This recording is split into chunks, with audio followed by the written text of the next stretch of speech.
নমস্কাৰ কি খবৰ মই নিৰঞ্জন বৰা মোৰ ইউটিউব চেনেল নিৰঞ্জন বৰালৈ আপোনালোক সকলোকে স্বাগতম জনাইছো আৰপিএফ কনিষ্টেবল ৰেলৱে ৰিক্ৰুটমেন্ট বোৰ্ডৰ ফালৰ পৰা আৰপিএফৰ প্ৰায় 4000 প্লাস অল ইণ্ডিয়াৰ কাৰণে ভেকেন্সি আহিছিল যত নেকি আমাৰ অসমৰ ল'ৰা-ছোৱালীও এপ্লাই কৰিব পাৰিছিল তাৰ ইতিমধ্যে আপোনালোকৰ বহুতে কমেন্টও কৰি থাকে যে দাদা কেতিয়া এডমিট কাৰ্ড আহিব কেতিয়া কি আহিব মই যেহেতু আগত ভিডিও বনাইছো আপোনালোকৰ এপ্লিকেশন স্ট্যাটাস আজি 10-15 দিন মানৰ আগতে আহি গল কিন্তু মই তেতিয়াই কৈ যেতিয়া আহি গল আপোনালোকে যদি এতিয়াও গম পোৱা নাই যদি আপোনালোকৰ যেটো এক্টিভ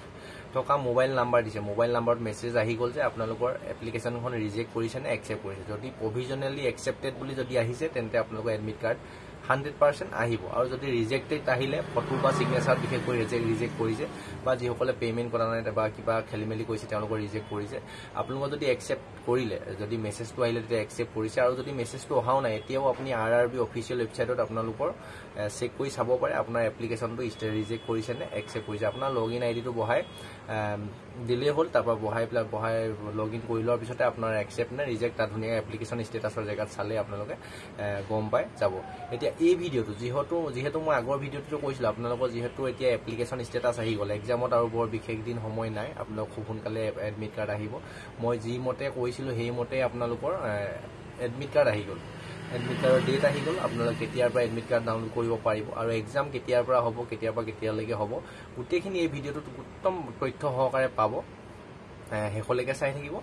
ভিডিওটো আৰম্ভ কৰাৰ আগতে এটা ৰিকুৱেষ্ট কৰিছো আপোনালোকে যদি এতিয়ালৈ মোৰ চেনেলটো সাবস্ক্ৰাইব কৰিছে তেন্তে বহুত ধন্যবাদ আৰু যদি সাবস্ক্ৰাইব কৰা নাই তেন্তে সাবস্ক্ৰাইব কৰি কাষতে থকা বেল আইকনটো প্ৰেছ কৰি অল কৰি থৈ দিব তেতিয়া মই এনে ধৰণৰ গুৰুত্বপূৰ্ণ যিকোনো চাকৰি ৰিলেটেড ভিডিওসমূহ আপলোড দিলে প্ৰতিটো ভিডিও নটিফিকেশন পাব আৰু কন্টিনিউ ভিডিওখিনি চাই আপুনি আগন্তুক দিনত যদি চৰকাৰী চাকৰি এটা লোৱাৰ সপোন আছে তেন্তে আপোনাৰ সপোনবিলাক দিঠক কৰিব পাৰিব আহক এতিয়া আমি ভিডিওটো আৰম্ভ কৰো প্ৰথম কথা কৈছো আপোনাৰ এক্সামটো হ'ব আৰপিএফ কনিষ্টেবলৰ 2 মাৰ্চৰ পৰা 20 মাৰ্চৰ ভিতৰত আপোনাৰ যিকোনো এটা ডেটত আপোনাৰ এক্সামটো হ'ব যদি একসেপ্ট কৰিলে আপোনাৰ এপ্লিকেশন ফৰ্মখন আৰু আপোনালোকৰ এডমিট কাৰ্ড ডাউনলোড কৰিব পাৰিব এক্সাম হোৱাৰ 4 দিনৰ আগত আপোনাৰ ধৰিলো 2 মাৰ্চত যদি এক্সাম থাকে তেতিয়া আপুনি ফেব্ৰুৱাৰী মাহৰ 28 তাৰিখে এডমিট কাৰ্ডখন ডাউনলোড কৰিব পাৰিব ঠিক এইদৰে হেতু সিস্টেমত ডাউনলোড কৰিব পাৰিব 4 দিনৰ আগতে আপুনি এডমিট কাৰ্ডখন ডাউনলোড কৰিব পাৰিব আৰু আপোনাৰ কোনটো চেণ্টাৰত পৰিছে কোনটো শিফটত পৰিছে যেটো কেবাটাও শিফটত হ'ব দুটা তিনটা মান শিফটত হ'ব এদিনত আৰু কেবাদিন 2 তাৰিখৰ পৰা মাৰ্চৰ 20 তাৰিখৰ ভিতৰত যিকোনো এটা ডেটত আপোনালোকৰ হ'ব কোনটো ডেটত পৰিছে কোড পৰিছে আপোনাৰ সকলোখিনি তথ্য চাব পাৰিব আপোনাৰ 10 দিনৰ আগত আপোনাৰ 2 তাৰিখে যদি এক্সাম হয় এক্সাম ষ্টাৰ্ট হয় আপোনাৰ যদি 2 তাৰিখে হয় তেতিয়া আপুনি ধৰি লওক 10 দিনৰ 2 তাৰিখ ফেব্ৰুৱাৰী মাহৰ ধৰি লওক 22 তাৰিখ মানে আপুনি চাব পাৰিব যে এক্সামটো কোনটো শিফটত পৰিছে কোনটো তাৰিখত পৰিছে বা কোড পৰিছে কোনটো চেণ্টাৰত পৰিছে গম পালে এইখিনি কথা ক্লিয়াৰ হৈ গল আপোনালোকৰ 100% এক্সাম একদম প্ৰভিজনালি আপোনালোকৰ একসেপ্ট যদি আহিলে এক্সাম ষ্টাৰ্ট হ'ব 2 মাৰ্চৰ পৰা 20 মাৰ্চৰ ভিতৰত যিকোনো এটা ডেটত আপোনালোকৰ এক্সাম হ'ব এইখিনি কথা ক্লিয়াৰ হৈ গল আৰু আপোনাৰ যেহেতু কেবাটাও শিফটত হ'ব বা কেবাদিনো যেহেতু মিনিমাম আপোনাৰ 10-20 দিন মান হ'ব 2 তাৰিখৰ পৰা 20 তাৰিখৰ 18 দিন মান এক্সাম যেহেতু চলিব সেইভাবে আপোনালোকৰ নৰমালাইজেশন হ'ব আপোনালোকৰ চিন্তা কৰিব লাগে পেপাৰটো টান আহিলো ইজি আহিলো আপোনালোকৰ গোটেইখিনি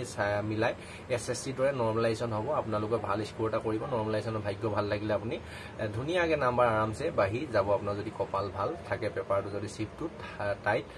টান আহে এইখিনি কথা ক্লিয়াৰ হৈ গল আৰু তাৰ পিছতে এটা মোস্ট ইম্পৰ্টেন্ট যিখিনি এসসি এসটি ক্যান্ডিডেট আছিল তেওঁলোকৰ এটা ইম্পৰ্টেন্ট কথা আছে আপোনালোকৰ ভিডিওটো ইমান প্ৰায় স্কিপ কৰি নাযাব শুনি লওক আপোনালোকৰ যি এডমিট কাৰ্ড আহিব এডমিট কাৰ্ডৰ লগতে 10 দিনৰ আগত আপুনি যি চাব পাৰিব কোড পৰিছে কোনটো শিফটত পৰিছে আপোনালোকৰ ট্ৰেইন আৰু বাছৰ টিকেট ফ্ৰী আছে যেহেতু আপোনালোকৰ বাছ আৰু ট্ৰেইনৰ টিকেট অহা যোৱা ফ্ৰী আছে হয়তো আপোনাৰ এডমিট কাৰ্ডখনৰ লগতে হয়তো লিখা আহিব পাৰে নাইবা আপোনাৰ বেলেগকে এক্সট্ৰা কিবা ফৰমেট দিব পাৰে ফৰমেটটো হয়তো আপুনি সিল সাইন মই নিবলগীয়া হ'ব পাৰে ডিস্ট্ৰিক্ট কোৰ্টৰ পৰা হওক বা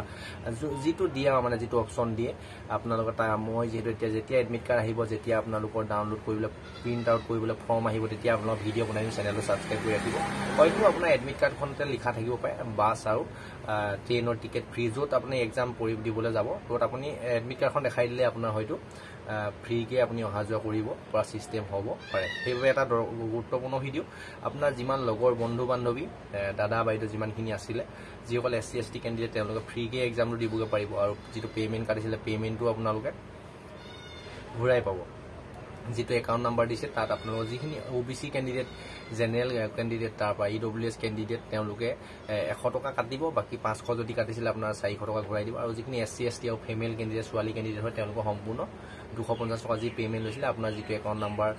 দিছিলে তাত আপোনালোকৰ পে'মেণ্টটো ৰিটাৰ্ণ কৰি দিব যদি এক্সামত ফেইল কৰে এইখিনি গুৰুত্বপূৰ্ণ ভিডিঅ' যিটো সকলোলৈকে শ্বেয়াৰ কৰিব যিসকলে এইখিনি তথ্য নাজানে তেওঁলোকৰ সুবিধা হ'ব আৰু চেনেলটো ছাবস্ক্ৰাইব কৰিব যিদিনাৰ পৰা যিটো সময়ৰ পৰা আপোনালোকৰ এডমিট কাৰ্ড ডাউনলোড হয় তেতিয়াই মই লগালগ ভিডিঅ' বনাই দিম চেনেলটো ছাবস্ক্ৰাইব কৰি বেল আইকনটো প্ৰেছ কৰি অল কৰি থৈ দিব আৰু ডেছক্ৰিপশ্যনতে আপোনাৰ টেলিগ্ৰাম চেনেলটো দি দিছোঁ টেলিগ্ৰাম চেনেলটো ছাবস্ক্ৰাইব কৰি ল'ব তাতে ভিডিঅ' আপলোড দিয়াৰ লগে লগে লিংকবিলাক দি থাকোঁ লিংকবিলাকৰ পৰা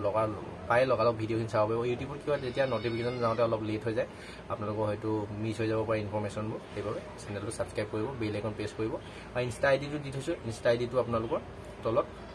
ফ'ল' কৰি ল'ব আৰু তাৰ উপৰিও আপোনালোকৰ ফৰ্মখন ৰিজেক্ট কৰিলে নে একচেপ্ট কৰিলে আপোনালোকৰ কমেণ্ট কৰিবলৈ নাপাহৰিব যদি একচেপ্ট কৰিলে ভালদৰে পঢ়া শুনা কৰক এইকেইদিনত আৰু আপোনালোকৰ নেক্সট যদি চিলেবাছৰ ওপৰত লাগে কমেণ্ট কৰিব মই কেনেকুৱা ধৰণৰ কি চিলেবাছ আহে অলপ থুলমূলকৈ দিন যিহেতু নাই তথাপিও বুজাই দিবলৈ চেষ্টা কৰিম কেনেকুৱা ধৰণৰ কুৱেশ্যন আহে কমেণ্ট কৰিব যদি